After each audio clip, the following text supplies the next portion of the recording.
Thanks, Jake. And I'm joined here now by the new U.S. Senator from California, Democrat Adam Schiff, of course, a former congressman and former member of the January 6th Select Committee. I first want to ask about the moment that you were just a part of. We were talking just before coming on about the fact that you walked as a new senator across the Capitol. That was the first time you've done that for a joint session.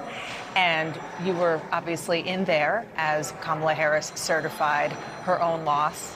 The very first time you were a lawmaker, you saw something similar. I did. I sat on the House floor watching Al Gore in a very dignified manner preside over the joint session, a joint session that would essentially hand victory to his opponent. And I again watched here Kamala Harris similarly very dignified, very poised as she presided over this ceremony, which was eminently peaceful, as it should have been. But I couldn't help but 4 years later, 4 years since that attack, look at different parts of the House floor and say, okay, that's where I was standing when the attack began. That's where I got my gas mask from under the seat. That's where I heard people shouting in the gallery who would later be trapped in the gallery. That's the exit that I had to flee out of. It certainly brought back quite vividly the memories of that day. And that was something that you and your colleagues spent time investigating. You filed a very detailed report, and you and others, including President Biden, Vice President Harris, campaigned aggressively on the threat that you said that Donald Trump poses to American democracy.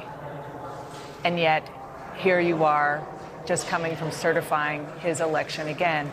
Why don't you think the American voters heeded your call? It is remarkable to think that the same former president who sat in the White House dining room as that mayhem was being undertaken at the Capitol, sat there for hours refusing to lift a finger to put an end to the violence, that he will be back sitting in that White House dining room. At the end of the day, I think voters voted the economy. The most important thing to them was the economy, was their desire to have help meeting their mortgage, paying their rent, bringing the cost of food down. That really, quite literally, trumped everything else. And it's not, I think, that voters were unconcerned, didn't care, don't care about our democracy. They do. But there were things that they cared about even more, and making sure they could provide for their family was at the top of the list. So let's talk about that. One big question for Democrats, you leading among them, is how are you going to handle the Trump years in the minority and as part of the, the opposition? What did you learn 4 years ago, and frankly for the past 8 years, that will make you approach him and his presidency differently? Well, I would say this. The problems that catapult him back into office with the economy, and frankly, many of these problems in the economy go back years, even decades. The fact that as these decades have progressed, people have been working harder and harder and still finding it more and more difficult to get by.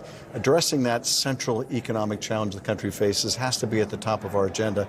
These problems simply can't wait 4 years. It's not like we can say, we'll just wait until Trump's out of office.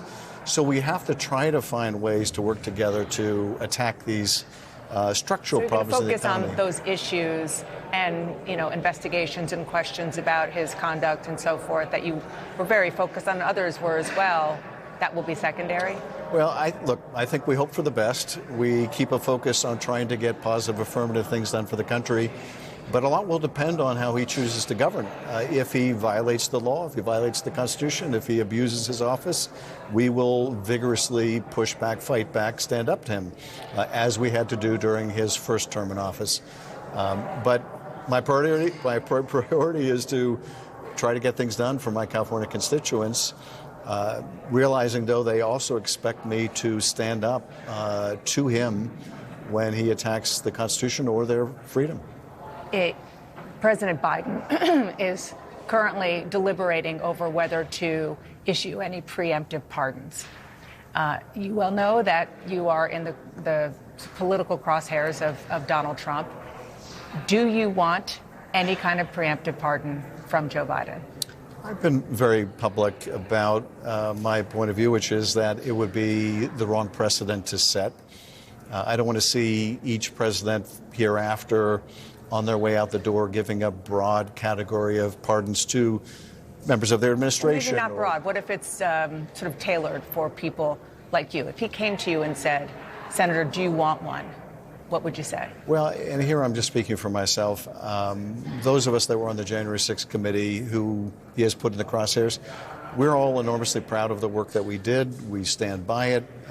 We feel we have the protection of the speech and debate clause.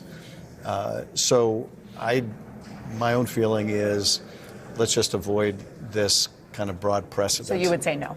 Well, I'm urging that he not go down that road. Now, I realize that whether he sets that precedent or not, Donald Trump might very well issue blanket pardons on his way out the door. So it may be for naught, that is, trying to avoid that precedent.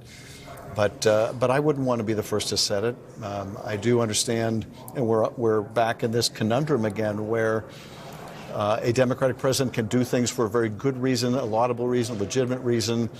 In this case, that people are being threatened improperly by an incoming president. But then that precedent can be abused. And that's the same conundrum we have faced during these entire Trump years, and we're facing again. Senator, thank you so much. Appreciate it. Jake, back to you. Thanks, Dan.